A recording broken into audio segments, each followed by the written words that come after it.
है जी शरका अल फहद की parking, न्यूम city.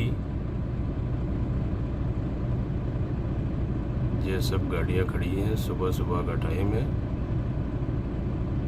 कोई अपने शीशे साफ कर रहा है, कोई तेल पानी चेक कर रहा है। 7 बजे हम लोगों का ड्यूटी स्टार्ट है।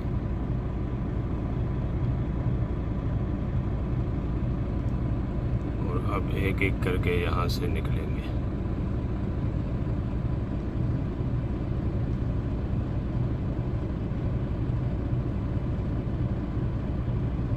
ये सब शरका अल फहद की गाड़ियाँ हैं।